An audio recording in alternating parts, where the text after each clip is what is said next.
Hello everyone, welcome to the C# Programmer Zambia. Clarence Simukanzye is my name, and in this video we're going to be looking at nested for loops. So before we dive right into that, I would like you to subscribe to my channel, like this video, and hit the bell icon to get instant notifications on my uploads. So without further ado, let's get to work.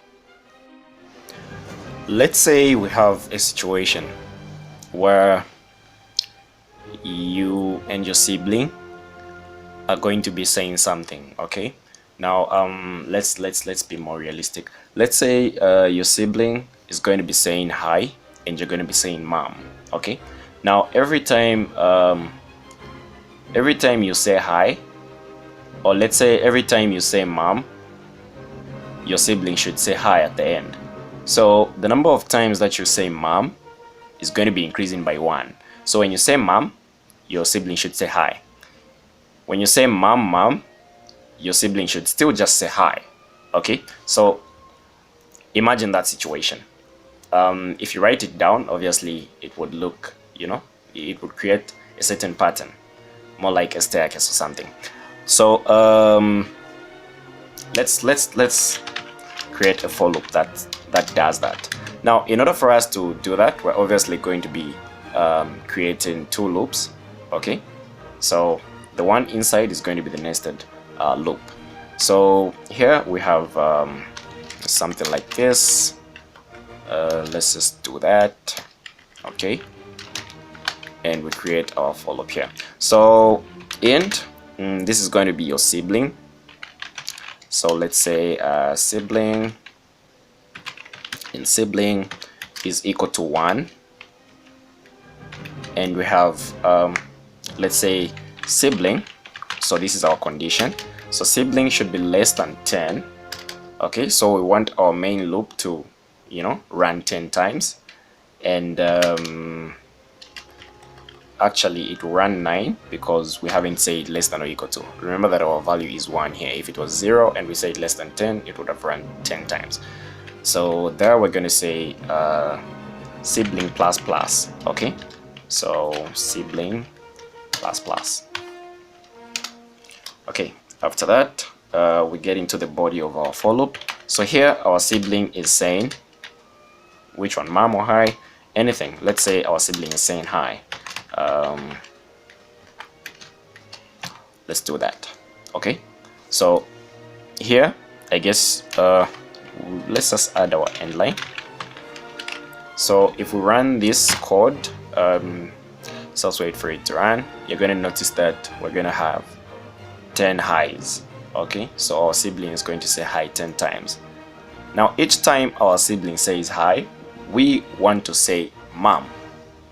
Okay, so we're going to create another loop which is going to be having mom every time our sibling says hi. So actually we want to be the first ones to say mom, hi. So yeah, it's going to be something like that. We want to be saying mom, then our sibling says hi. Okay, so we're going to have something like this. On top of this statement, we're going to have another for loop. So for int you, so this is now you are equal to 1, and you are going to be less than,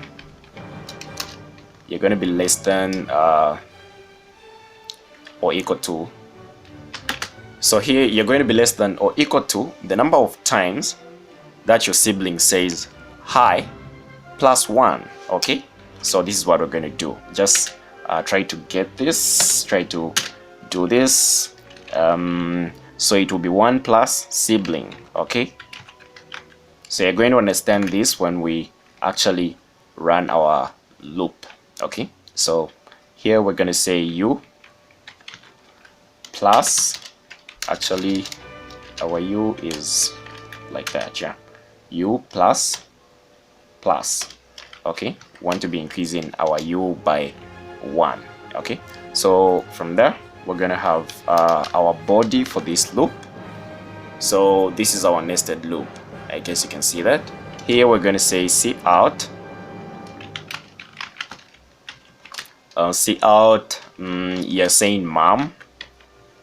Okay, and we're not going to say end line here, and for the reason that our program is going to show when it runs. Okay, so we want our mom to be in the same line as our hi. Okay, so I guess you can see what's happening here. So you say mom, your sibling says hi. Your mom increases, so you say mom 3 times, your sibling still just says hi. Now I guess you can see that we haven't started with one mom here. So what should be the reason? Okay, let's try to troubleshoot our problem. What problem do we have here? Is it just less than there? Let's try to run. Okay, exactly. So I guess you can see mom, hi. Okay, so you increase the number of times you say mom here, and you say mom twice, but your sibling still just says hi. Okay, so I guess you can see what kind of a pattern we are trying to come up with. Okay, now I was just showing this hi so that you can see what's happening in what happens when we form a nested for loop. So this loop, when this loop runs once, okay, your inside loop, which is your nested loop, is also going to run once. When your main loop runs for the second time, it means that the value inside your nested loop has also increased by 1, so it's also going to run twice. Now the thing is, we haven't ended our line here, so it means that everything that our for loop, our nested for loop is going to output is going to be in the same line. Okay, so that's exactly how you can form, you know, such a pattern, such a staircase pattern or anything. This is one of the challenges that are given at times, maybe during some quizzes or something like that. So you should be able to answer, you should be able to know how to do such things. Okay, so here we can also end our line if we want to, but then we're not going to have such a pattern anymore, but we're just going to have something like this. Let's just run. Okay, so I guess you can see now here we have mom, hi, and then we've got mom, hi, we've got mom, hi, just like that. Okay, so the number of times that you say mom is going to be increasing. Okay, now let's try to make this let's try to get back our pattern. Okay, we want to make something like a staircase without actually saying hi. Okay, without outputting hi. So our staircase is simply going to be made up of actually, let's just replace mom with an asterisk. Okay, then we're going to have something like this. We're going to have something like a staircase. So maybe you've probably seen this somewhere before, and maybe you've tried to make it, and maybe you just copied the code without understanding it, but now you can actually understand it. Okay, so every time our loop runs, this loop is going to run, but in the same line. Okay, so I hope I've helped you understand how nested for loops work. Okay, so you can create your own fun programs using nested for loops. You can actually add some more for loops, okay, just to maybe try to understand them more. The more you have fun with coding, the more you actually understand it. Okay, because you're going to be doing things that are coming from your head.